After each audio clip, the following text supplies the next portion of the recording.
Hello friend, welcome to S T tutorial YouTube channel. Friends, हम लोग 39वां part देखेंगे civics का, जो आपके आने वाले एग्जाम जीआईसी प्रयोक्ता परीक्षा TGT PGT GTC LT grade सभी एग्जाम के लिए काफ़ी महत्वपूर्ण है। इसके पहले का पार्ट आप लोग प्ले लिस्ट में देख सकते हैं, जो आपके एग्जाम के दृष्टि से सारे प्रैक्टिस सेट को तैयार किया गया है और ये रिवीजन क्लास का 39वां भाग है। तो वीडियो को अंत तक जरूर देखिएगा। अगर वीडियो अच्छा लगे तो चैनल को सब्सक्राइब कर लीजिएगा, लाइक कीजिएगा, दोस्तों में शेयर कीजिएगा। 32 नंबर प्रश्न है, निम्नलिखित में से कौन एक सत्य है? तो पहला है आपका संविधान एक संवैधानिक शासन एक ही है। संविधान एवं संवैधानिक शासन एक ही है, तो ये तो गलत हो जाएगा। ठीक है, हर राज्य में किसी न किसी प्रकार का संविधान तो अनिवार्य होता है, पर हर ऐसे राज्य में संवैधानिक सरकार भी हो यह जरूरी नहीं है। ठीक है, तो यहाँ पे ये आपका गलत हो जाएगा। संवैधानिक सरकार द्वारा संविधान का पालन अनिवार्य नहीं है, तो अनिवार्य होता है, तो ये भी आपका गलत हो जाएगा। संविधान का अर्थ ही संवैधानिक शासन है, तो ऐसा बात नहीं है। ठीक है, तो ये भी गलत हो जाएगा। डी ऑप्शन आपका इसमें सही हो जाएगा। संवैधानिक सरकार जो होती है वो स्वेच्छाचारी शासन का विलोम है। ठीक है, यानी उसका उल्टा है, तो यहाँ पे डी ऑप्शन आपका करेक्ट हो जाएगा। क्योंकि राज्य में केवल संविधान का होना ही सरकार को संवैधानिक नहीं बनाता है। केवल वही सरकार ही संवैधानिक सरकार कही जाएगी जो संविधान पर आधारित हो और संविधान द्वारा जो है सीमित एवं नियंत्रित हो। वह स्वेच्छापूर्वता के स्थान पर जो है केवल विधि के अनुरूप ही संचालित होती है, तो यहाँ पे डी ऑप्शन आपका करेक्ट हो जाएगा। 33 नंबर क्वेश्चन है, संसदीय सरकार गोपनीयता के सिद्धांत पर संचालित होती है, जिसका अभिप्राय है? तो इसका अभिप्राय है मंत्रिमंडल के सदस्य मंत्रिपरिषद की कार्यवाही से संबंधित सूचना को उजागर नहीं कर सकते हैं। ठीक है, तो बी ऑप्शन आपका करेक्ट हो जाएगा। मंत्रिपरिषद जो है अपने कार्यों के लिए संसद के निम्न सदन के प्रति जो है सामूहिक रूप से उत्तरदायित्व होती है और संसदीय लोकतंत्र का यह अत्यंत महत्वपूर्ण सिद्धांत है। इसका अर्थ यह है कि मंत्रिपरिषद का प्रत्येक सदस्य जो है परिषद के प्रत्येक निर्णय की जिम्मेदारी स्वीकार करता है, तो यहाँ पे भी ऑप्शन आपका करेक्ट हो जाएगा। 34 नंबर क्वेश्चन है, एकात्मक व्यवस्था में केंद्र जो होता है सर्वशक्तिशाली होता है। ठीक है, एकात्मक व्यवस्था में केंद्र जो होता है सर्वशक्तिशाली होता है। एकात्मक शासन व्यवस्था में शासन की संपूर्ण शक्ति संविधान द्वारा एक केंद्रीय सरकार में निहित की जाती है तथा राज्य शक्ति के प्रयोग में जो है केंद्रीय सरकार ही सर्वोपरि होती है और एकात्मक राज्य को शासन की सुविधा एवं कार्यकुशलता की प्राप्ति हेतु जो है प्रदेशों अथवा प्रांतों में विभक्त किया जाता है, किंतु इन प्रादेशिक या स्थानीय सरकारों की कोई पृथक या स्वतंत्र व मौलिक सत्ता नहीं होती है। इन सरकारों के सभी प्रशासकीय अधिकारों का स्रोत जो है संविधान न होकर के जो है केंद्रीय सरकार ही होती है, तो यहाँ पे ए ऑप्शन आपका सही हो जाएगा। 35 नंबर क्वेश्चन है, संसदीय शासन का मूल सिद्धांत है। तो संसदीय शासन का जो मूल सिद्धांत होता है व्यवस्थापिका तथा कार्यपालिका के मध्य एकीकरण। ठीक है, ए ऑप्शन आपका करेक्ट हो जाएगा। अगर किसी राजनीतिक व्यवस्था में कार्यपालिका व व्यवस्थापिका की शक्तियों का एक संरचनात्मक व्यवस्था में विलयन है तो उसे संसदीय शासन प्रणाली कहा जाता है और अगर यह जो है शक्तियाँ पृथक पृथक संस्थाओं में निहित रहती हैं तो उस शासन प्रणाली को अध्यक्षात्मक शासन प्रणाली का नाम दिया जाता है। ठीक है, और संसदीय व अध्यक्षात्मक शासन प्रणालियों में अंतर का मुख्य आधार जो है कार्यपालिका व व्यवस्थापिका शक्तियों का आपसी संबंध होता है। ठीक है, तो यहाँ पे ए ऑप्शन आपका करेक्ट हो जाएगा। 36 नंबर क्वेश्चन है, अध्यक्षात्मक शासन में निम्नलिखित में से कौन सही है? अध्यक्षात्मक शासन में तो मंत्री व्यवस्थापिका के सदस्य होते हैं, तो ये तो गलत है।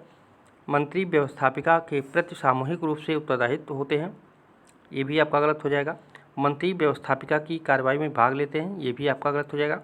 मंत्री जो है राष्ट्रपति के प्रसाद पर्यंत अपने पद पर रहते हैं, ये आपका सही हो जाएगा अध्यक्षात्मक शासन व्यवस्था के अंतर्गत। ठीक है, अध्यक्षात्मक व्यवस्था के विशुद्धतम रूप में जो है राष्ट्रपति अनिवार्यतः व्यवस्थापिका से स्वतंत्र होता है और उसने अपने सलाहकार मंत्रिमंडल, जिसे मंत्रिमंडल का नाम दिया जाता है, की नियुक्ति करने व उसको हटाने में अत्यधिक नियंत्रण प्राप्त रहता है और इस सलाहकार मंडल के सदस्य अर्थात मंत्री का पूर्ण उत्तरदायित्व जो है राष्ट्रपति के प्रति होता है, जो उसके प्रसाद पर्यंत ही अपने पद पर रहता है।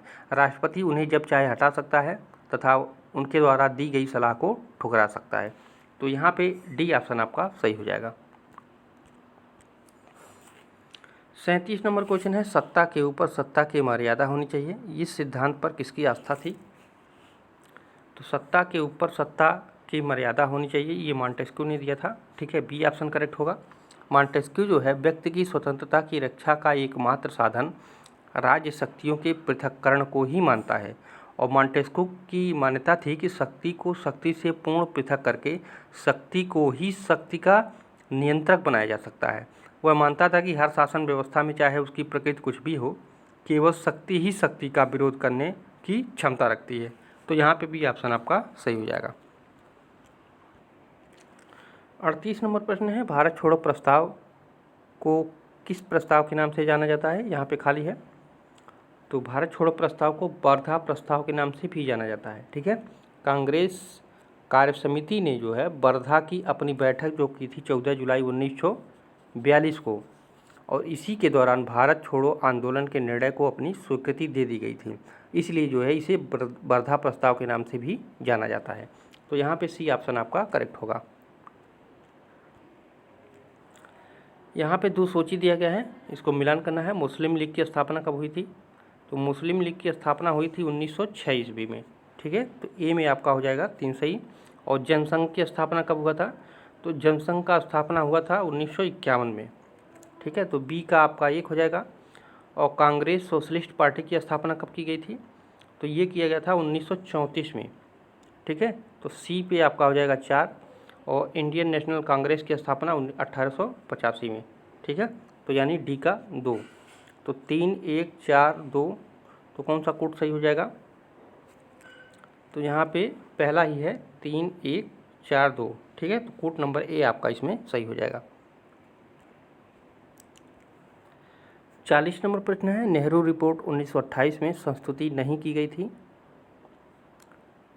तो इसमें कोई ऑप्शन आपका सही नहीं होगा। ठीक है, क्योंकि ये चारों संस्तुतियाँ उसमें दी गई थी नेहरू रिपोर्ट 1928 में।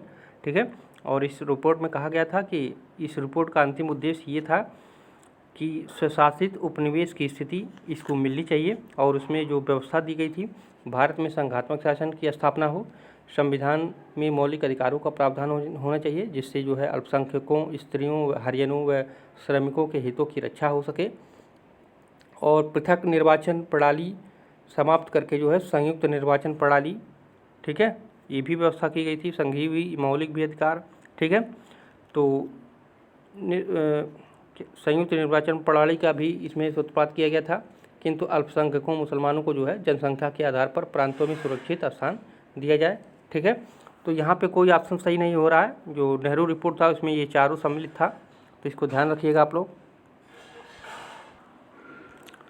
41 नंबर क्वेश्चन है, भारत में प्रांतीय स्वायत्तता का प्रवेश कब हुआ था? तो भारत में प्रांतीय स्वायत्तता का प्रवेश जो है 1919 के भारत सरकार अधिनियम से हुआ। ठीक है, 1919 के अधिनियम की आधार योजना में 4 प्रमुख सिद्धांत दिए गए थे। पहला था प्रांतीय शासन के क्षेत्र में यथासंभव जनता के नियंत्रण की स्थापना होगी। दूसरा कहा गया था केंद्र के नियंत्रण से प्रांतीय शासन को बड़ी मात्रा में स्वतंत्रता व उसका लोक प्रतिनिधियों के प्रति उत्तरदायी होगा। और तीसरा कहा गया था भारत सरकार ब्रिटिश संसद के प्रति उत्तरदायी होगी, परंतु लोकप्रिय प्रतिनिधित्व तथा इसके प्रभाव क्षेत्र में वृद्धि की जाएगी। और चौथा कहा गया था परिवर्तन संभव होने तक जो है भारत सरकार का ब्रिटिश संसद तथा भारत मंत्री का प्रांतों पर नियंत्रण कर दिया जाएगा। तो ये सभी जो है भारत के प्रांतीय स्वायत्तता के प्रवेश के लिए ये 4 सिद्धांत रखे गए थे। ठीक है, 1919 भारत सरकार अधिनियम के अंतर्गत। ठीक है, तो यहाँ पे सी ऑप्शन आपका करेक्ट हो जाएगा। 42 नंबर क्वेश्चन है, भारतीय संविधान के 51वें संशोधन का संबंध है। तो 51वां संशोधन किससे संबंधित है? तो ये दल परिवर्तनों के आधार पर पात्रता से। ठीक है, ये ऑप्शन करेक्ट होगा। भारतीय संविधान के 51वां संशोधन अधिनियम कब हुआ था? ये 2003 द्वारा जो है मंत्रिपरिषद में मंत्रियों की संख्या से संबंधित प्रावधान जोड़े गए तथा 10वीं अनुसूची में वर्णित दल परिवर्तन से संबंधित नियमों में जो है बदलाव किया गया था। ठीक है, तो यहाँ पे ए ऑप्शन आपका करेक्ट होगा। 43 नंबर क्वेश्चन है, किसी व्यक्ति को उसकी जीवन तथा व्यक्तिगत स्वतंत्रता से विधि द्वारा स्थापित प्रक्रिया को छोड़कर अन्य किसी प्रकार से वंचित नहीं किया जा सकता। भारतीय संविधान के किस अनुच्छेद में यह प्रावधान किया गया है? तो ये 21 में है। ठीक है,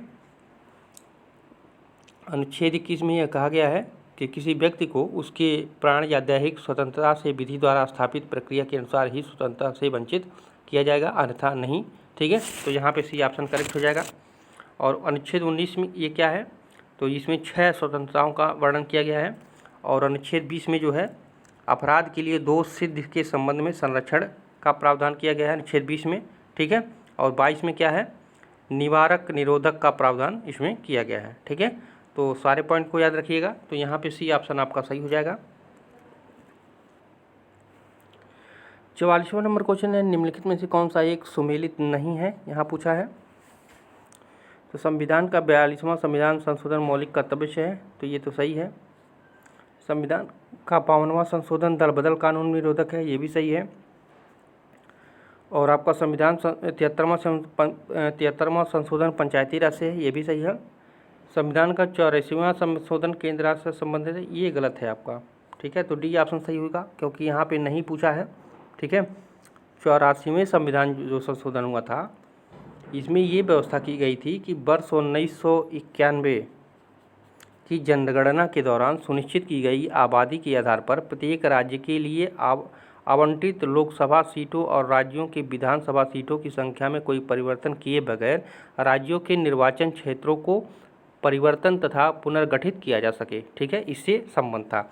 ठीक है, ये केंद्र राज्य से संबंधित नहीं था। ठीक है, तो यहाँ पे डी ऑप्शन सही हो जाएगा। इसमें जो था वो लोकसभा व राज्यसभा की सीटों से, राज्य विधानसभा को सीटों से था।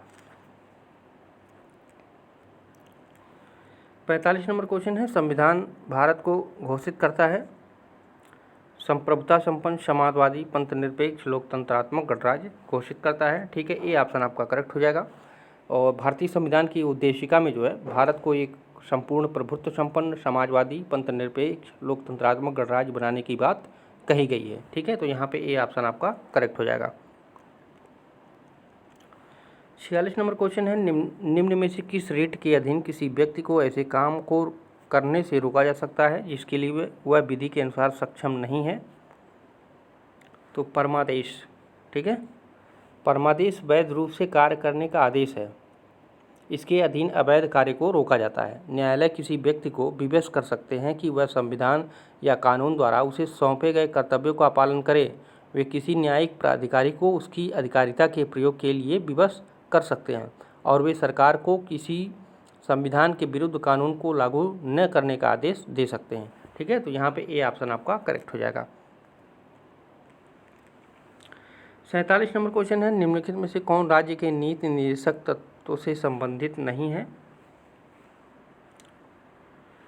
तो राजकीय नियुक्तियों में भेदभाव का निषेध, ये इससे संबंधित नहीं है। ठीक है, अनुच्छेद 39 के क में जो है समान न्याय और निःशुल्क विधिक सहायता।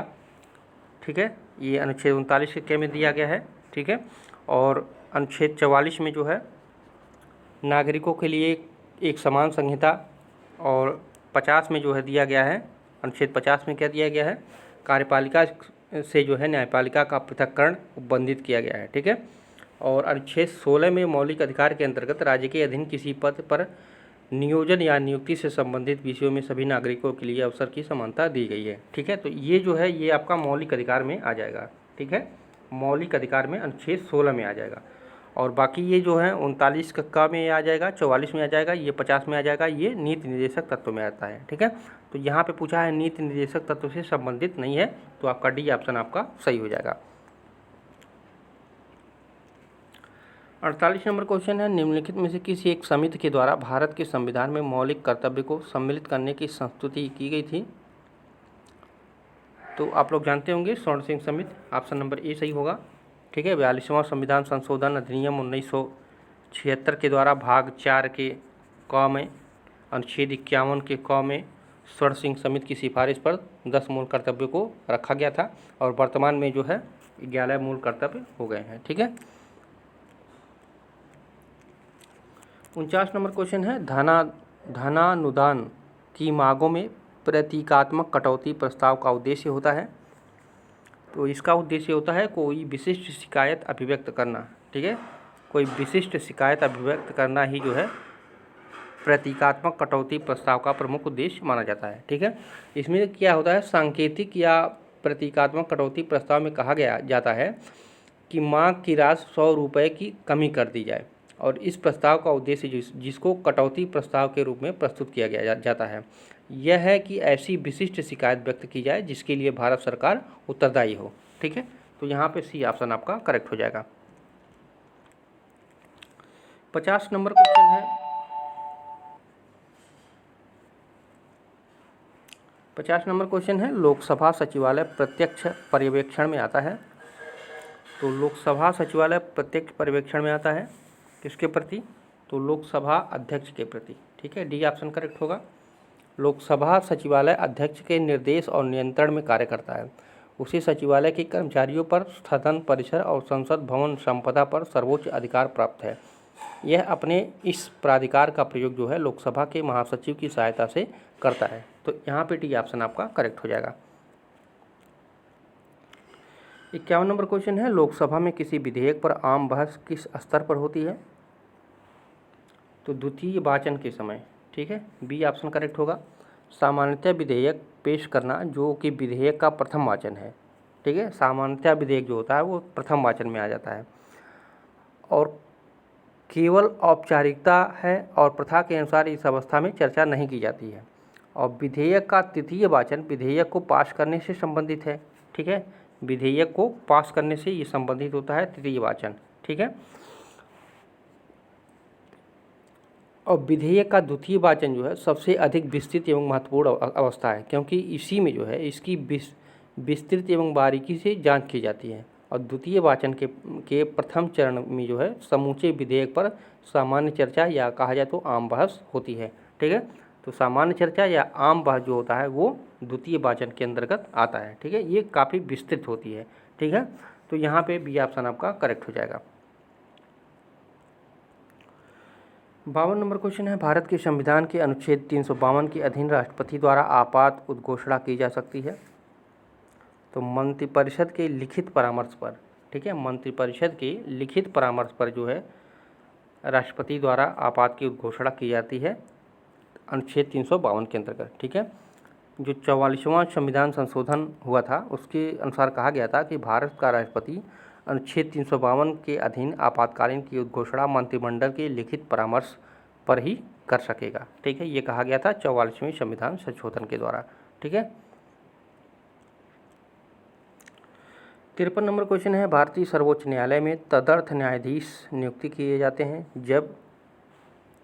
जब न्यायालय का कोई भी सत्र गठित करने या चालू रखने के लिए न्यायाधीशों का कोरम उपलब्ध नहीं रहता है, तभी जो है तदर्थ न्यायाधीश की नियुक्ति की जाती है। ठीक है, तो डी ऑप्शन आपका करेक्ट हो जाएगा।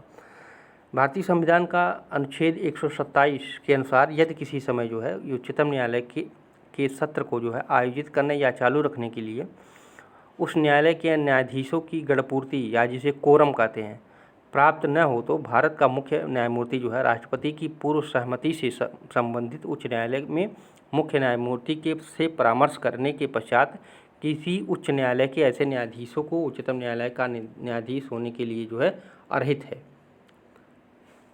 तो यहाँ पे डी ऑप्शन आपका करेक्ट हो जाएगा। 54 नंबर क्वेश्चन है निम्नलिखित में से कौन से वक्तव्य भारत के सुप्रीम कोर्ट के लिए सही है? अपने स्तर का चयन कोर्ट की सहायता से कीजिए। तो सुप्रीम कोर्ट के लिए उसके पास भारत के किसी भी न्यायालय की अपील सुनने का अधिकार है, तो ये भी सही है। उसके पास केवल परामर्शकारी सहायता देने की शक्ति है राष्ट्रपति के द्वारा पूछे गए प्रश्न या कानून से संबंध में, तो ये भी सही है। सुप्रीम कोर्ट के जजों की तनख्वाह संसद के वोट द्वारा तय की जाती है, तो ये आपका गलत हो जाएगा। इसके क्षेत्राधिकार भारत के सभी न्यायालय पर बाधित हैं, तो ये भी आपका सही है। यानी पहला, दूसरा, चौथा आपका सही हो जाएगा। ठीक है, तो डी ऑप्शन आपका इसमें सही हो जाएगा। तीसरा यह गलत हो जाएगा।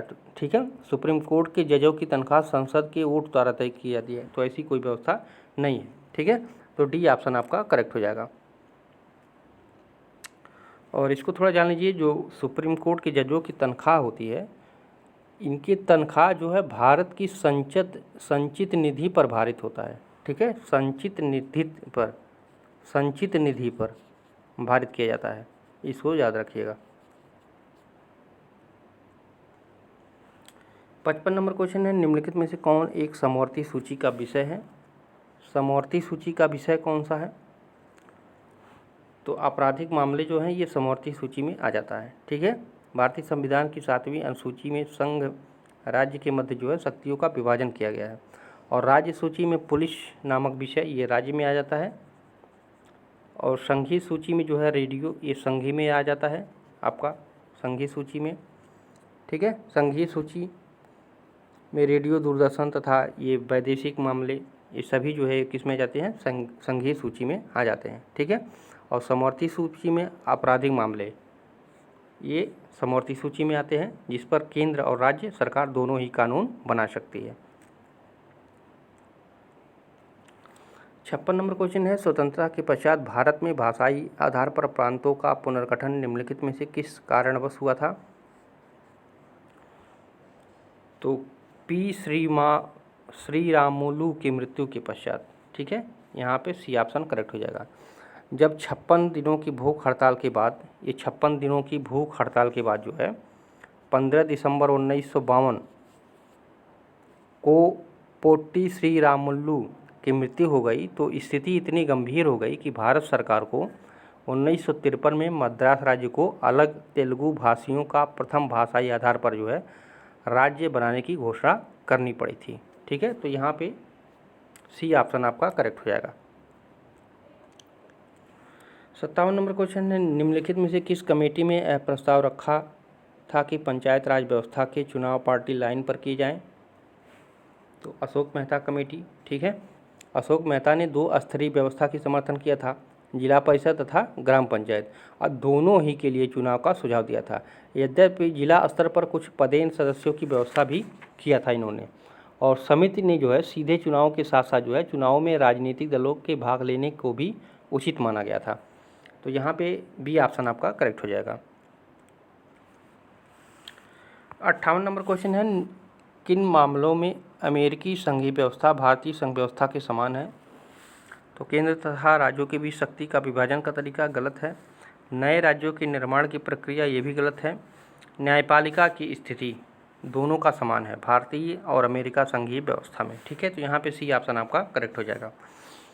भारत एवं अमेरिका में शक्ति विभाजन का तरीका भिन्न है, क्योंकि भारत में जो है संघ, राज्य एवं समवर्ती सूची, जबकि अमेरिका में केवल संघ एवं राज्य सूची का प्रावधान है। ठीक है। तथा अवशिष्ट शक्तियाँ भारत के केंद्र को है, जबकि अमेरिका में जो है राज्यों को प्रदान की गई है।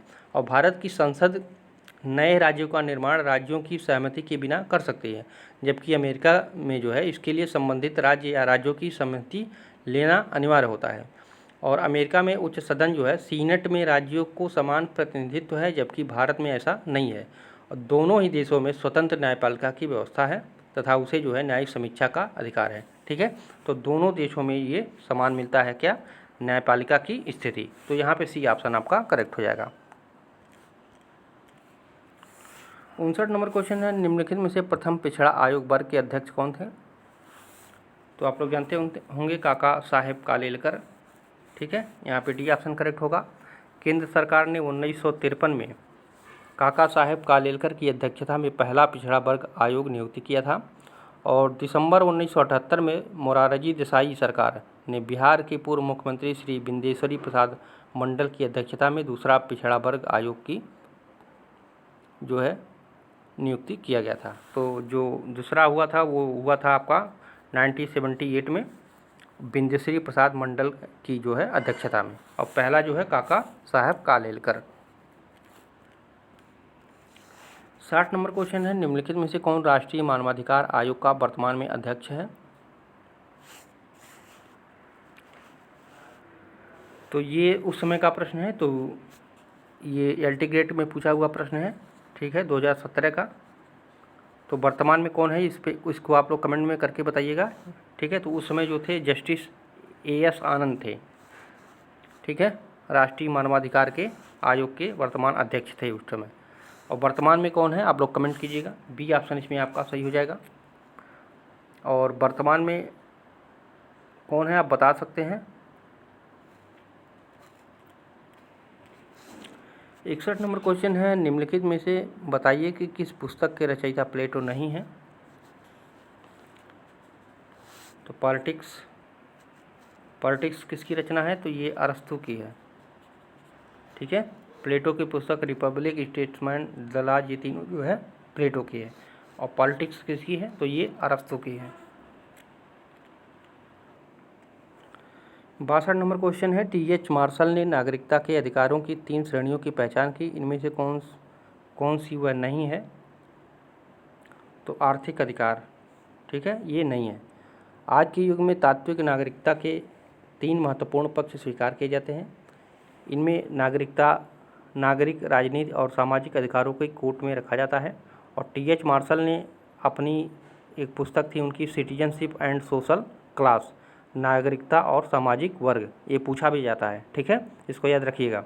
इनकी एक पुस्तक थी सिटीजनशिप एंड सोशल क्लास, नागरिकता और सामाजिक वर्ग, ये 1950 में इन्होंने लिखा था, ठीक है। और इसी के अंतर्गत उन्होंने दिखाया था कि ब्रिटेन में किस तरह धीरे धीरे इन अधिकारों का विकास हुआ है, जिससे जो है नागरिकता की संकल्पना अपने पूर्ण उत्कर्ष पर पहुंची है, ठीक है। और मार्शल के अनुसार नागरिक अधिकारों में जो है कानून के समक्ष समानता, दैहिक स्वतंत्रता, वाणी, विचार और आस्था की स्वतंत्रता, रखने और अनुबंध करने के अधिकारों को जो है विशेष स्थान दिया था, ठीक है। लेकिन इसमें आर्थिक अधिकार का कोई बात उसमें नहीं कही थी, जो उन्होंने 3 श्रेणियों की पहचान बताई थी, ठीक है। तो उसमें कानूनी अधिकार, राजनीतिक अधिकार और सामाजिक अधिकार का वर्णन किया था, ठीक है। तो यहाँ पे नहीं पूछा है, तो सी ऑप्शन आपका करेक्ट हो जाएगा।